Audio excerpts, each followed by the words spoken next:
Good morning, PCA. So, 2 weeks to go before we're done. Today will be the last lesson, and then next week is Epic Game Day.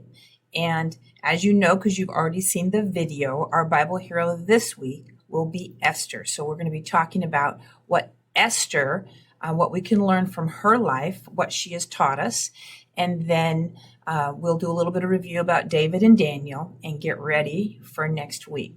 So let's look at the three things we're going to discuss today about Esther's life. So number one, what we see right out of the gate is that Esther was brave. She was a very brave woman. She was also very wise. We'll talk about how she used her wisdom in her whole story to really help other people. And then the last thing we'll talk about is she trusted God. Now, I'm going to give you a hint right now that last one, trusted God, is going to be an answer to one of the questions next week. So you be ready for that. Trusted God. What will that question be? We'll see. One of my favorite quotes out of the story of Esther is, this is the part where her uncle Mordecai finds out about Haman's plan to have the Jews all killed. And he goes to Esther, and Esther is scared because she knows she has to go before the king, and that is a little bit terrifying to her, as I think it would be to anybody. And so at first she's not going to say anything, and then this is what Mordecai says to her. He says, "You can remain quiet, but what Haman is planning, if you stay silent, then nothing's going to happen except for that our people are going to be killed. But you may be here in this kingdom for such a time as this." And that's a really famous saying that I've heard many times for different situations in people's lives. When you think, I'm here for this reason, for this time. Like, I believe that for my life, that I am here to help you guys for this time, to teach you, to share thoughts about life with you. And so I know many of your teachers feel, well, I would say all of your teachers feel that way, that they are here at PCA for this very strange year of 2020 when we're doing school at home, but they all feel like God has called them to be here for this time. So it's a famous saying from a long time ago, but I think many of us feel that way when we know that God has called us to do something. So we're going to talk a little bit more about how Esther was brave, because that was our first point, is that Esther was brave. And so we see in her story, as we talked about just a minute ago, that Mordecai goes to her and says, "You've got to go tell the king what Haman has planned, because he's going to have all of the Jewish people killed, and that's going to be you and me and our family and all of our friends." And so at that point, Esther is scared, but this is what she tells Mordecai, and this is where you see her bravery start to come out. She said, "Okay, I will go before the king." Now, if you remember from the story, you could only go to the king if he called you. So if the king says, "Esther, come here," then she can walk right in and she can see him. But if he doesn't call you, you don't have permission to go in. And if you do, you could lose your life. So this is what she tells Mordecai. And this also is part of the trusting God part. So this part of the story where she is going to be brave, but she also puts her trust in God. And the way she does that is she tells Mordecai, "I want you to go and tell all your family, I need you guys to pray for me and to fast." Now, to fast means to go without food. So they would pray and go without food for 3 days. Can you think of another story in the Bible that talks about 3 days? I can. And it had to do with Jesus, didn't it? 3 days in a tomb. So they fasted and prayed for 3 days. And she said, "You do that. And then me and she had many women that were like her like her servants. And she said, me and my servants will do the same. We will fast for 3 days. So what she was doing is she wasn't doing it in her own power. She was going to do this in God's power. She was going to do it with his blessing and with God by her side. So we see her bravery and a little bit of her wisdom and a lot of her trusting God, even in that just first point. So this next point that we're going to talk about is how she was wise. And so I love this part of the story because so Esther goes and she puts on her queenly robes and she doesn't go into the king. She goes into like this waiting area where he can see her, but he can still call her. So she's kind of hanging out. He sees her looking, of course, very beautiful. She was a very beautiful woman, and says, and so he calls her in. He says, Esther, come in, come in. And then he says, what do you want? You can have anything up to half of my kingdom, which that would be a lot. It was a very big kingdom. And you know, what's on her mind is she wants to tell on Haman. She wants to have him reverse this law that he's made about killing the Jews. So she has all this on her mind.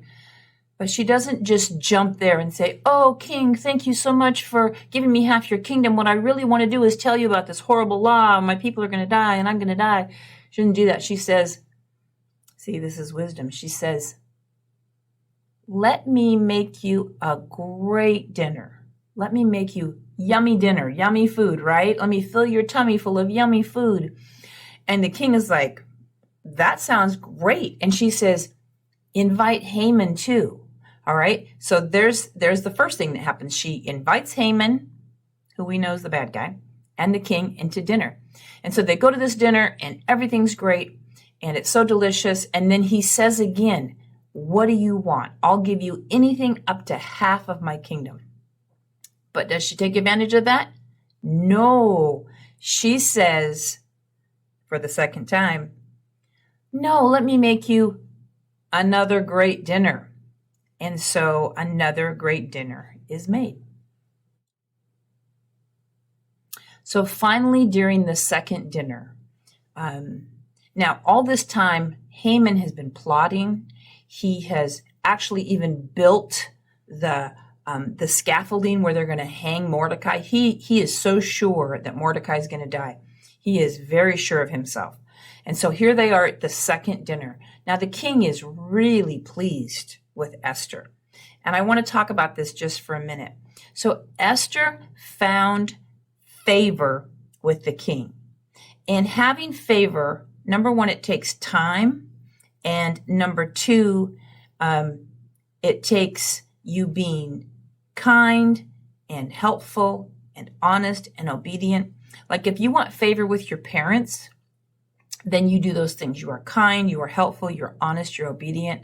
Like in Esther's case, she was generous. She made him dinner. And because of that, she found favor with him. If you want to find favor with your teacher, you turn your homework in on time. You do the work she asks you to do.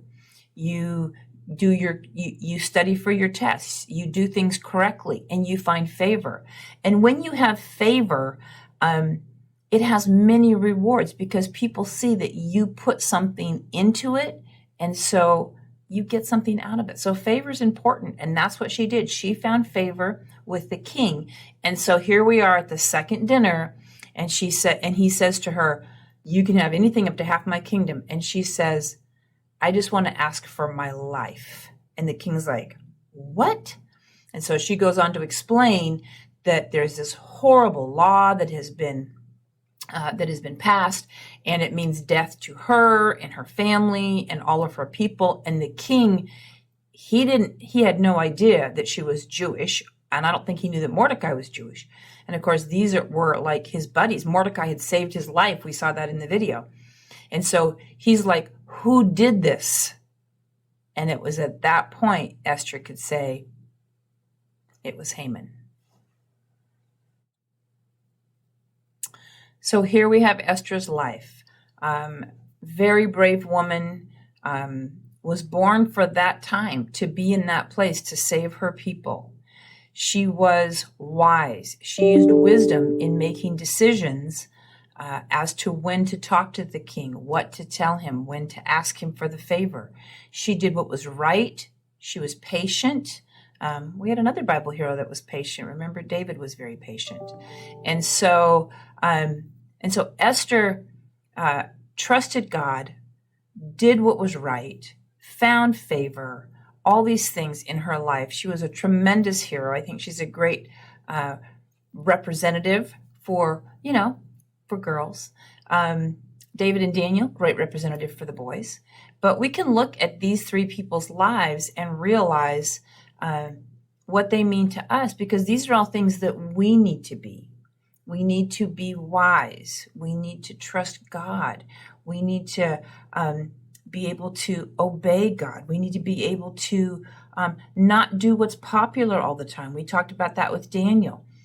We need to be able to use our gifts that God has given us to help other people, and then to be brave. And this is a time, we've talked about COVID, and now we have riots going on and all this stuff. And it's going to take brave people to stand up and say what is right, what God wants us to say. Those are important things to happen right now. So let's talk about next week. So this week, as you think about all the things we just talked about, obeying and trusting and being patient, standing up for what's right over what's popular, using our gifts, trusting God, being brave, being wise. Those are all things we're going to talk more about next week in our Epic Game Day. So you be thinking about David's life, Daniel's life, Esther's life, the things that they did, those, because we talked about three things in each person's life. So those are going to be some questions, but then there's going to be parts of their life that are also going to be questions. So be thinking about those stories. You could go back if you are a good reader, or even if you could ask your parents, you could read the story about David, about Daniel, and about Esther. They're pretty short books in the Bible, and they're great stories. There's lots of really good, encouraging, uplifting, and what they say, edifying, or really kind of makes you feel good parts of their life stories that are valuable to us. And that's why they're in the Bible. They have great stories, and those stories are good for us today. So when you think of the Bible, don't just think about, oh, these are old stories. Nope. These stories are relevant. These stories are important for us today. Whether you're 5 or whether you're 12, it doesn't matter, or even 13. Because I know some of you are turning 13 either this summer or you already have. So some of these, not some of these, but these stories are important for us to understand, so that we can go, what does that mean for me? And so that was my goal these last 3 weeks, is to talk about amazing people and how those lives help us today. So you remember that. Get ready for Epic Game Day next week. Boys or girls? We will see.